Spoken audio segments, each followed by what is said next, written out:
Welcome back. This is part 2 of a 2-part video.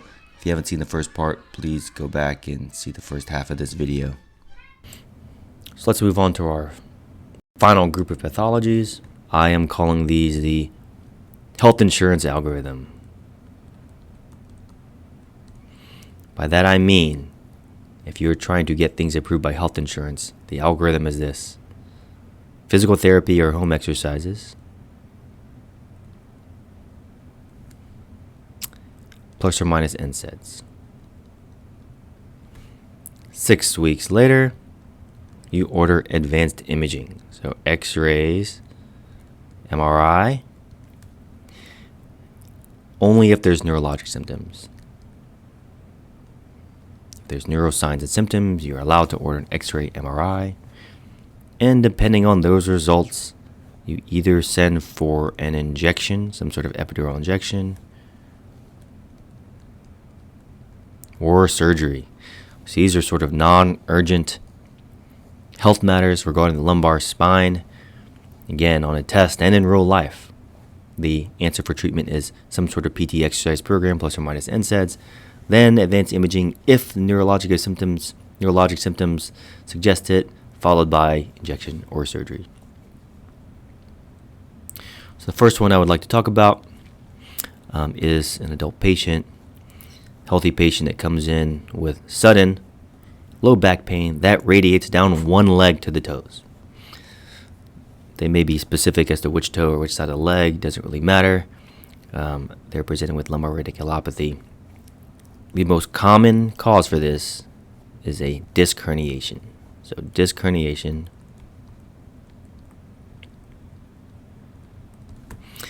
and specifically herniation of the nucleus pulposis. What the nucleus pulposis is the inner part of the intervertebral disc. So if you have vertebra, there's a intervertebral disc, a cross section that looks something like this. The outer ring is a very firm ring called the annulus fibrosus.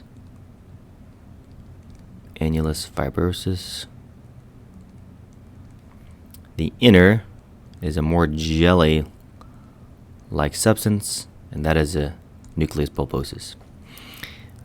When this leaks out or it herniates out, there could be a rent in the annulus fibrosus, but this disc will poke out, and that will cause pain, inflammation, and it might hit on a nerve. Now, if they want to point you in the direction of this diagnosis, this does seem to get worse when you increase the pressure in your spine. So some sort of Valsalva type maneuver. So bearing down or trying to use the bathroom, this will cause it to get worse. If you get an X-ray, what it will look like, going back to this X-ray, if you imagine part of this disc bulging out, well, this space will be lessened. So the space between the vertebral bodies, or the disc height, will be less. So decrease disc height. Decrease disc height. And again, you go through the algorithm, PT exercises, NSAIDs. It usually gets better. If not, you order an MRI. And the MRI is what will show you the disc. And it'll show you the disc impinging on a nerve root.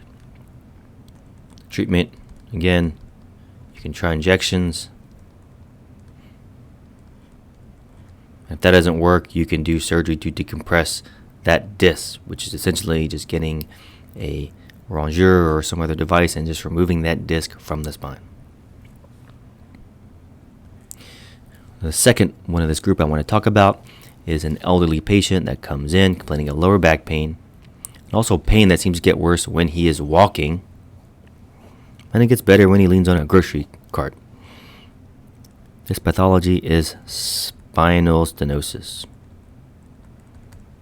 So what is this exactly? Stenosis is a root that means narrowing So one similar word is stenography. Stenography means sten, sort of short or narrowing, graphy writing, so shorthand writing is stenography. That's what a stenographer does. Stenosis of the spine is that the canal in which the spine lives in is narrowed. So I will draw a rudimentary spinal canal. This is our vertebral bodies. These are sort of our lamina that surrounds the spinal cord. And this space here is where the spinal cord will live. The spinal cord will live in this space. And usually, in the average person, there's plenty of space for the spinal cord to live in. There's a lot of room to breathe, so to say. Now, in certain scenarios, that space gets narrowed. And so the nerves that are leaving that spinal cord, the nerves that are kind of leaving out of here, start to get pinched.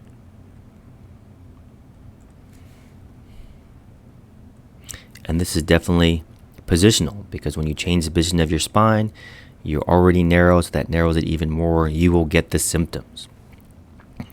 And classically, when you walk more than X amount of feet, you get numbness, tingling, pain in your legs. We call that symptom claudication, so pain in your legs that gets worse with walking. And this is what we call neurogenic claudication. If I can explain why that happens, in neurogenic claudication, it tends to get worse when you're sitting upright, sitting up straight. So when you sit up straight, what actually happens is your spine sort of bends backwards. That actually narrows the spinal canal. It narrows the spinal canal so that the normal space you had is now narrowed. So now that you're walking straight, those nerve roots are really kind of getting angry and causing pain going down your legs, numbness and tingling in your legs. And how do you relieve that? Well, you would do the opposite. You would lean forward, in which case your spine looks like this, and it opens up your spinal canal. Once again, the diagnosis of this will be done with x-rays. After a failure of physical therapy and exercises, you will then get an MRI, which will show the narrowed canal and likely those nerve roots getting pinched. Now, you don't need to know this for the level of the PANCE exam, but for your information, anything that goes into this canal can cause spinal stenosis. This is sort of a degenerative process. In general, people that have this condition are born with a congenitally narrow spine, so we call this congenital stenosis. Plus, over time, you get these disc bulges, these disc herniations. The facets, or the little foramen where the nerve roots exit, those get degenerative. They get osteophytes. So if you add all these up, you get this quite narrow spinal cord. Then you get neurogenic claudication. So in review, neurogenic claudication, pain that gets worse with walking, better with leaning forwards. This is going to be your diagnosis. The treatment, again, is our health insurance treatment algorithm. The next pathology I want to discuss will be a rather young patient, maybe even a teenager, who comes in with lower back pain. May or may not have radicular symptoms. And usually they will be some kind of athlete. What this question stem is suggesting is something called spondylolysis. Spondylolysis, with or without spondylolisthesis. Spondylolisthesis. And one of the challenges of spine pathology is all these different words that sound exactly like spinal and stenosis and spondy and lysis and listhesis. To make it easier, think about, so spondy just means spine. So think of spine. And if you want to think about lysis, lysis is like slicing something. So if you want to think of it like slicing something. And spondylolisthesis is like a step. So listhesis, think of it like a step. And this is like a slice. I'm going to draw again my rudimentary spine. This is our sort of facet joints. A spondylolysis, you can think of it like a fracture. It is a slice of the bone through a very specific portion of the lumbar spine. FY, it's called the pars interarticularis. You don't really need to know exactly where this is unless you're trying to do spine surgery, but think of it like some sort of fracture.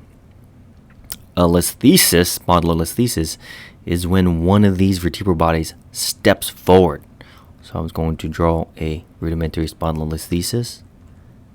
I would make a step off. So there is a step off in the vertebral bodies. Usually, they go hand in hand. So you get the fracture, and then that fracture will allow this vertebral body to slip forwards on the bottom one. Now, for a test scenario, and this will probably help you in real life, think of spondylolysis as a stress fracture. Stress fracture. So the typical stress fracture question stem, as you know, is some marathon runner with foot pain or someone that does a lot of walking and they have a foot fracture. Think of spondylolysis as the same type of event. It is a stress fracture, but of the spine. Whereas in a stress fracture of the foot, it's a runner. What sort of stresses will cause you to fracture your spine? Why, it's any athlete that does a lot of back bends. So think of back bending athletes. Classically, as a gymnast, can be a weightlifter, someone that's doing some squatting and deadlifting. It can be an offensive lineman. It can be any dancer, a ballet dancer. But think anything that will cause you to bend your back. Another one might be a diver. Say those divers are really bending their backs. When they paint you this picture of a patient in this kind of category, again, it'll be a very healthy person who does some sort of repetitive back activities. They're pointing you towards this diagnosis. And the way you diagnose this, again, is an x-ray looking for these findings. And again, using the health insurance algorithm, as long as they don't have any of those warning signs like cauda, equina, infection, etc. You can go to physical therapy. You can try some NSAIDs. If that doesn't work, you get advanced imaging. Usually a CT scan, plus or minus an MRI. That'll lead you to this diagnosis. Now, if they do have symptomatic spondylolisthesis with spondylolysis, there actually is an option for things like injections or surgery.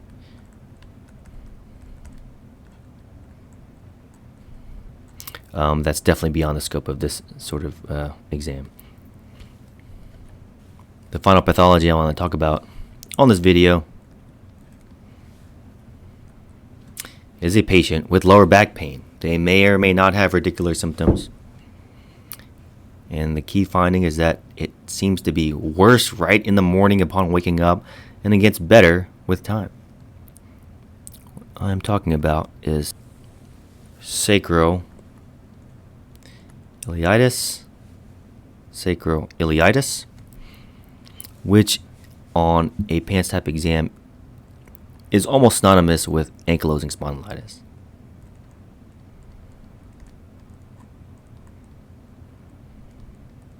Now, you can certainly have sacroiliitis without ankylosing spondylitis, but ankylosing spondylitis is a rheumatologic disease that is defined by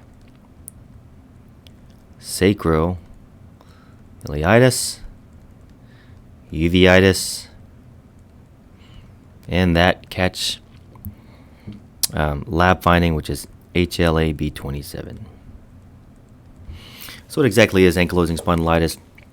Well, what is happening is the enthesophytes, or sort of the joints or the soft tissues between bones, such as the ligaments, they actually become bone. They actually become ossified.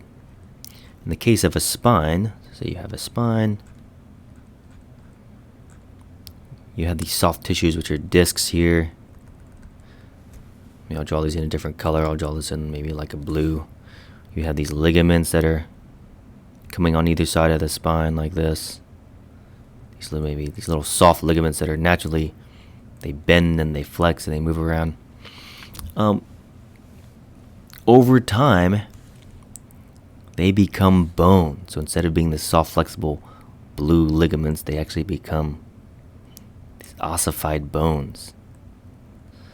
So you get these areas of bone over time. Again, this is something that begins early in adulthood and takes about 10 to 20 years. But eventually your spine becomes fused. And since it's not bendy anymore, it's straight up and down. It's got these very narrow sort of discs now. It looks a lot like a bamboo reed, so we call this a bamboo spine. Now, things you need to know about this, of course, is this sort of syndrome, these things that define ankylosing spondylitis. The classic symptoms are better with activity. So better with activity. This is pretty unique, something to remember, because most orthopedic problems get worse with activity. Arthritis gets worse with activity. Spondylolysis with spondylolisthesis gets worse with back bending activities. Spinal stenosis gets worse with walking activities. This is one of the few things that actually gets better with activity, and it's going to point you to ankylosing spondylitis. The treatment, again, is going to be our health insurance treatment, PT NSAIDs. This does have an extra treatment that is available, which is TNF alpha inhibitors. And not necessarily on the test, but it's so important, I have to include this on this talk, is that when you have a patient with ankylosing spondylitis and they have a fracture, fractures are a huge deal in a patient with ankylosing spondylitis. I'm going to put a big frowny face. So fractures plus ankylosing spondylitis equals very bad.